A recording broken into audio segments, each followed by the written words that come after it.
Minggu yang lalu telah kita baca Filipi pasal 3, sekarang mari kita lihat Filipi pasal 4, ayat 1 sampai 20. Nah, saudara yang kekasih dalam nama Yesus, ini surat Paulus kepada sidang Filipi yang ditulisnya dari penjara. Paulus sangat mengasihi sidang Filipi ini. Saya percaya kalau sekiranya dia tidak dalam penjara, dia akan mengunjungi sidang Filipi di Makedonia ini, saudara. Tetapi karena dia dalam penjara, maka dia menulis surat ini. Surat ini kita lihat ditulis dengan penuh perasaan kasih. Bahkan dia, saudaraku, sangat mengasihi saudaraku dan merindukan anak-anak Tuhan di Filipi. Sehingga dalam ayat 1 dikatakan, saudara-saudaraku yang kukasihi dan yang kurindukan, sukacitaku dan mahkotaku. Beginilah juga teguh dalam Tuhan, hai saudara-saudaraku yang kekasih. Betapa kita melihat kasih Paulus mengalir melalui suratnya. Sidang Filipi sangat dikasihi Paulus, sehingga dia berkata, engkaulah sukacitaku. Dan setiap kali Paulus berdoa dengan sukacita. Kadang-kadang kita berdoa juga, tetapi kita berdoa kurang dengan sukacita. Tuhan suka kalau kita berdoa dengan sukacita. Kalau kita percaya doa kita didengar Tuhan dan dijawab Tuhan.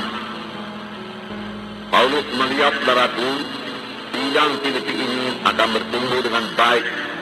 Merupakan satu sukacita yang besar bagi Paulus. Tetapi perhatikan juga Paulus berkata bahwasanya sidang Filipi ini merupakan mahkotanya. Mahkotaku, dia katakan. Saudara yang kekasih dalam nama Tuhan Yesus, hasil pekerjaan seorang hamba Tuhan, hasil pekerjaan pelayan-pelayan Tuhan akan diuji kelak. Firman Tuhan berkata, Paulus mau pekerjaannya sungguh-sungguh berhasil, sehingga dari pekerjaannya itu dia memperoleh mahkota. Dari pelayanannya dia memperoleh mahkota. Tentu saja berarti dia harus melayani dengan sungguh-sungguh, dengan mengasihi, dengan merindukan jemaat-jemaat ini. Memang, saudaraku, kita harus merindukan jemaat-jemaat yang kita layani, jiwa-jiwa yang kita layani. Inilah sebenarnya dorongan kepada kita untuk melayani mereka itu, karena kita mengasihi mereka itu. Tidak berat bagi Paulus untuk melayani sidang Filipi, tetapi karena dia dalam penjara, dia harus menulis surat. Sebenarnya tidak berat bagi Paulus untuk mengunjungi sidang Filipi kalau sekiranya dia bebas. Demikian hendaknya bagi kita.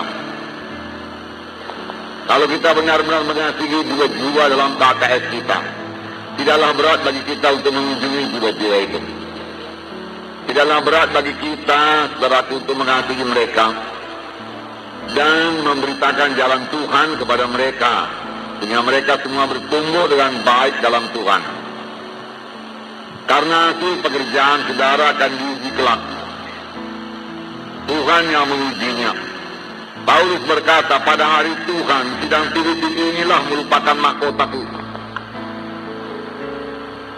Karena pelayanan Paulus kepada sidang Filipi dilaksanakan oleh Paulus dengan sangat bersungguh-sungguh dan dengan segenap hati, sehingga sidang Filipi bertumbuh dengan baik, berkenan kepada Tuhan, dan Paulus merasakan itulah kelak nanti upahnya. Walaupun sebenarnya Paulus tidak mengharap upah, semua dilaksanakan dengan kasih. Karena mengasihi, dia melayani dengan segenap hati, dengan bersungguh-sungguh. Sebenarnya itu saja pelayanan yang diterima oleh Tuhan, saudaraku. Saudara, biarlah Roh Kudus mengajar kita dalam hal ini. Ibrani 13 ayat 17 berkata, taatilah pemimpin-pemimpinmu di dalam Tuhan. Saudara, kita mengaku diri kita pemimpin-pemimpin dan kita mau ditaati. Itu tidak salah, saudaraku. Tetapi ayat itu juga berkata, pemimpin-pemimpin itu bertanggung jawab atas jiwa-jiwa tersebut. Kalau saudara baca Ibrani 13 ayat 17, hanya pemimpin-pemimpin yang bertanggung jawab atas jiwamu. Itu yang dipatuhi, saudaraku. Paulus berkata, ya, aku tidak pernah melalaikan apapun yang penting bagi kamu. Apa yang dirasa Paulus penting, tidak pernah dilalaikannya. Semua kuberitakan, dia katakan, baik di muka umum, baik di rumah-rumah. Kuajarkan kepada kami. Demikian, saudara, dengan KKS saudara. Saudaralah gembalanya. Itulah dia kelak mahkota, saudara. Saudara sama saja melayani saudaraku. Setia pada perkara yang kecil, Tuhan akan memberikan perkara yang besar. Kalau perkara yang kecil juga belum bisa kita layani, bagaimana kita mau melayani perkara yang besar, saudara? Saudara, sebagai anggota tubuh Kristus dalam Filipi pasal 2, saudara, dikatakan janganlah kita mementingkan diri sendiri, perhatikanlah orang lain. Ayat 2, Filipi 2 ayat 2, karena itu sempurnakanlah sukacitaku dengan ini, mendalam kami sehati sepikir, dalam satu kasih, satu jiwa, satu tujuan, dengan tidak mencari kepentingan sendiri atau tujuan yang sia-sia. Tujuan yang sia-sia, saudaraku, dari manusia, ya. Sebaiknya itu nggak usah, saudaraku.